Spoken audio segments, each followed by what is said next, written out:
আমাকে দিয়ে কিছুই হবে না। আসলে এটা বলা একদম ঠিক হবে না, জানেন। কারণ হয়তো আমরা জিতবো আর না হয় হারবো। হারার আগে কেন হারবো, মরার আগে কেনই বা মরবো, আমরা জিতবই, এই ধারণাকে সামনে রেখেই আসুন এগিয়ে চলি। হ্যালো, ওয়েলকাম টু আইসাস হোম কিচেন। বহুদিন পর আমি আমার রোজার দিনের কিছু কিছু কাজ ছোট একটি ভিডিওর মাধ্যমে আপনাদের সামনে শেয়ার করছি। আশা করছি ভালো লাগবে। রোজা পড়ার আগে যে সমস্ত বাজার করেছি সেইগুলো প্রায় শেষের পথে, তাই এখন বাজার করে নিচ্ছি। এই বাজারটা রোজার কিছুদিন বাকি যে আছে তার জন্যও হবে, আর সামনে যেহেতু ঈদের জন্য কিছু জিনিস আমি কিনে নিচ্ছি একসাথেই। চলুন তাহলে।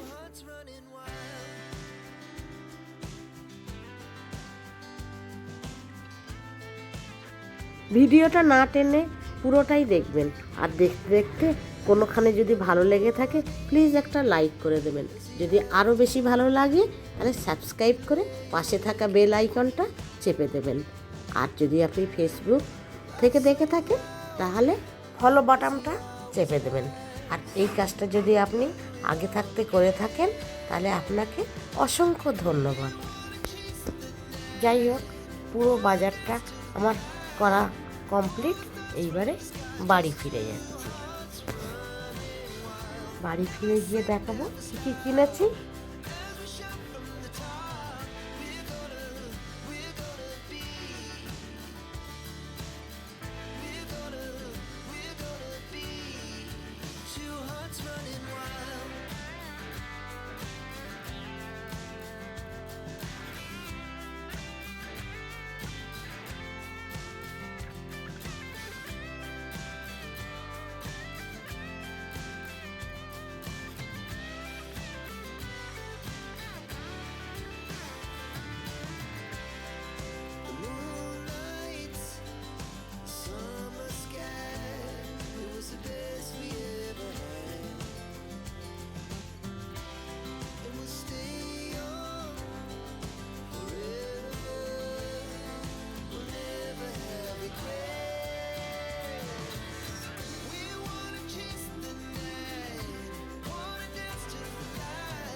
সব কাজগুলি করার পর আমি সংসারের দিকে এসেছি।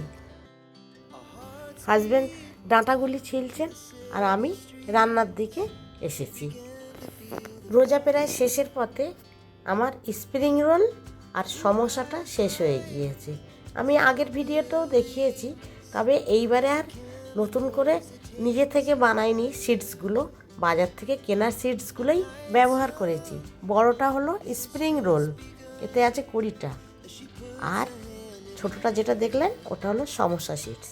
যাই হোক, কিমাটা কমপ্লিট হবার পর সিডসগুলো দিয়ে এইবারে স্প্রিং রোল আর সমোসাটা বানিয়ে নিচ্ছি। এই কাজ খুব ধৈর্যের কাজ। এই হাজব্যান্ড নামাজ পড়ে উঠে এখন এইগুলো বানাচ্ছেন।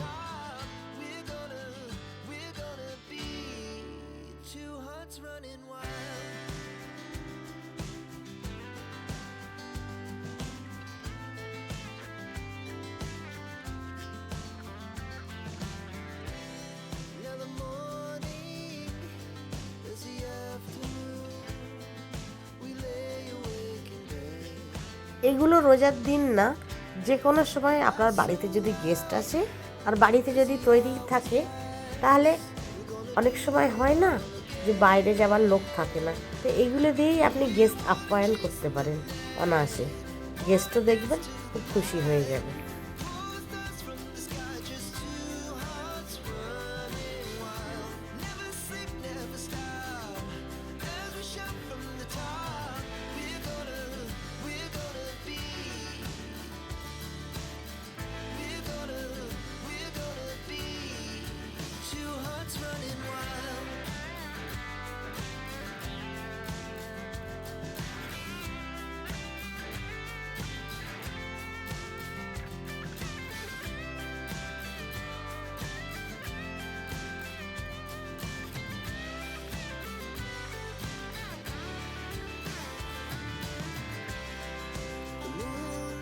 আমার সবগুলো সমস্যা প্রায় কমপ্লিট।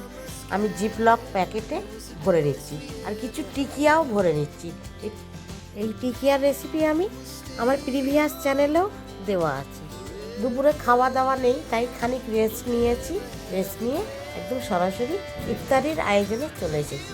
আমার গত শর্টস ভিডিওতে আমি আপনাদের দেখিয়েছি আমি খুব অসুস্থ ছিলাম, তাই জন্য আমাদের ঈদের কিছুই কেনাকাটা হয়নি। বাড়িতে একটা ছোট ছেলে আছে, তাই জন্য তার কথা মাথায় রেখেই আজকের এই ইফতারির পর আমরা কেনাকাটা করতে বেরিয়েছি। চলুন তাহলে আজকের ভিডিওটা এখানেই শেষ করি। আর কেমন লাগলো অবশ্যই একটা কমেন্ট করে জানাবেন। কেমন? Thank you.